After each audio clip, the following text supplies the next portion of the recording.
Halo teman-teman semua, kembali lagi di channel.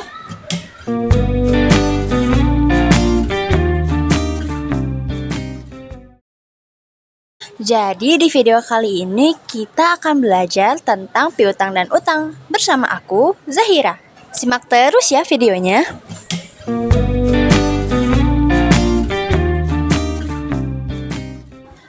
Nah, sebenarnya piutang itu apa sih? Piutang merupakan hak untuk menerima pembayaran atas jasa yang telah dilakukan.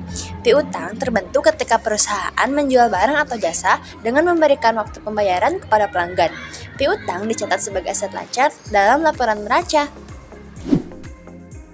Nah, sedangkan utang adalah kewajiban untuk membayar atas jasa yang telah diterima. Utang terbentuk ketika perusahaan meminjam uang atau mendapatkan kredit dari pihak lain. Utang dicatat sebagai liabilitas dalam laporan neraca. Sekarang, yuk kita aplikasikan utang dan piutang pada Odoo Accounting. Oke teman-teman semua, jadi sekarang kita akan mengaplikasikan piutang dan utang pada aplikasi Odoo. Nah, sebelum kita ke step pengakuan utang dan piutang, kita harus menginput dulu produknya. Caranya gimana? Caranya dengan kalian klik customers yang ada di atas ini, lalu klik menu produk. Nah, setelah itu kalian klik new. Nah, di sini terlihat tampilan yang seperti ini ya. Nah, untuk jasa, produk jasa, kalian unchecklist can be sold-nya. Sedangkan untuk produk barang, kalian bisa checklist can be sold-nya. Kenapa? Karena pada produk jasa itu tidak bisa habis ya, jadi can be sold-nya harus di unchecklist. Lalu di bawah sini ada product type. Nah, di sini ada 3 menu. Consumable atau dapat dikonsumsi, lalu ada service dan juga storable product. Nah, di sini ada invoicing policy. Nah, di sini ada 2 menu. Yang pertama ordered quantities. Jadi di sini akan barang akan langsung dikurangi ketika ada perusahaan yang akan memesan. Sedangkan kalau delivered quantities ini barang akan diakui sudah habis jika sudah dikirimkan, seperti itu. Lalu di sini ada sales price-nya. Kalian bisa sesuaikan saja. Lalu customer tax-nya bisa disesuaikan juga. Lalu sisanya kalian juga bisa sesuaikan. Lalu di menu purchase ini kalian bisa mengisi vendor atau dari mana sih kalian memesan barang tersebut. Nah, lalu di menu inventory ini kalian bisa memasukkan atau menginput keterangan berat dan juga volume dari barang yang kalian jual.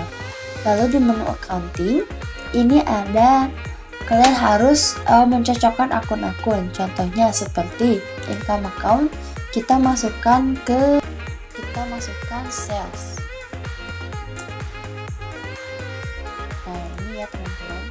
Lalu expense account kalian bisa masukkan dengan COGS atau cost of goods sold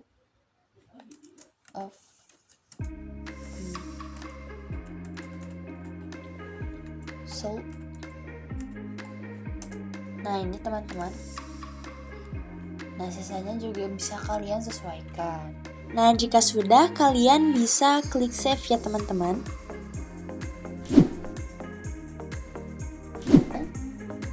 Oke teman-teman, jadi di sini selanjutnya kita akan input data customer. Gimana caranya? Kalian harus klik customers, lalu klik customers lagi. Nah, selanjutnya klik new. Nah, kalian akan masuk ke tampilan seperti berikut. Di sini kalian bisa menyesuaikan sesuai dari bukti transaksinya, apakah si customer itu sifatnya individual ataupun company. Nah, individual ini yaitu sifatnya lebih ke perusahaan, sedangkan kalau company ini lebih ke jangkauan yang lebih luas seperti perusahaan. Nah, kalian juga di sini bisa mengisi alamatnya, lalu tax ID yang biasanya diisi dengan NPWP, lalu phone number, email, website, bahasa, dan juga teks, yaitu kayak jika kalian ingin menambahkan catatan seperti bahwa customers ini VIP nih, bisa kalian input di teks ini. Nah, selanjutnya di menu sales dan purchase ini, kalian bisa menambahkan salesperson dari si customer ini, lalu payment terms atau tenggat pembayaran, lalu delivery methodnya juga bisa kalian sesuaikan. Nah, selanjutnya ada payment follow up, ini seperti email gitu. Lalu ada menu accounting yang di sini bisa mencatat nama-nama atau akun-akun bank yang dipakai oleh customer ketika membayar kepada kita. Lalu ini ada internal notes bila ada catatan tambahan ya. Jika sudah, kalian klik save manually ini ya guys. Nah, oke teman-teman, jadi sekarang kita akan membuat faktur. Nah, setelah kalian menginput barang dan juga customer, sekarang kita lanjut ke pembuatan invoice atau fakturnya.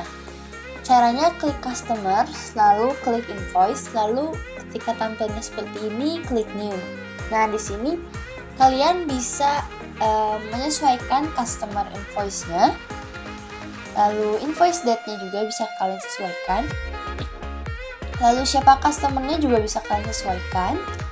Nah, lalu ada due date atau tenggat waktu. Dan juga di sini kalian bisa mengisi produknya. Nah, produknya akan terisi sesuai dengan produk yang sebelumnya telah kita input. Nah, untuk label ini opsional, bisa diisi ataupun tidak. Lalu untuk aset kategorinya ini akan muncul dengan sendirinya. Account-nya akan muncul dengan sendirinya. Lalu quantity ini adalah jumlahnya. Lalu price-nya adalah harganya, dan ini akan muncul secara otomatis. Lalu tax-nya, tax atau pajaknya ini dapat muncul dengan atau tanpa pajak ya. Jadi nominalnya bisa termasuk pajak ataupun tidak. Oke, jika sudah, klik save ini ya guys. Oke teman-teman, selanjutnya kita akan melakukan pengakuan utang. Nah, caranya kalian klik menu vendors ini, lalu klik lagi menu vendors.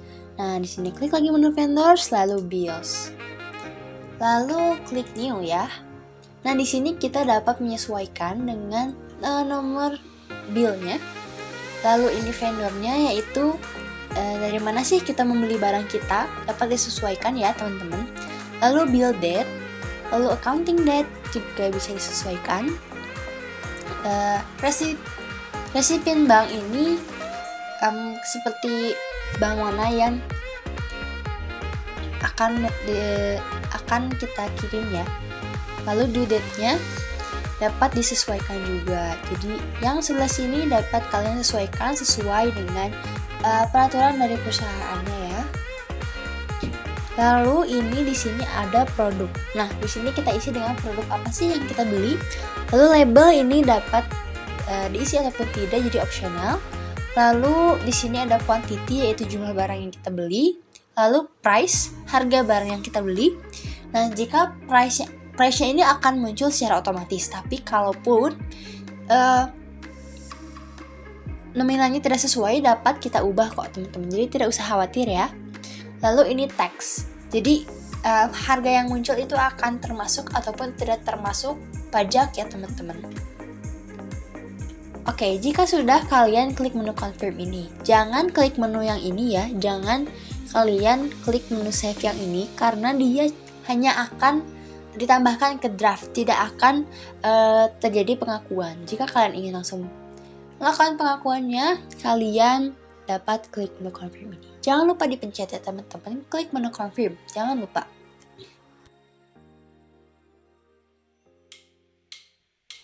Nah, pembahasan kita sampai pada di sini. Jangan lupa tonton video selanjutnya ya. Bye bye, see you.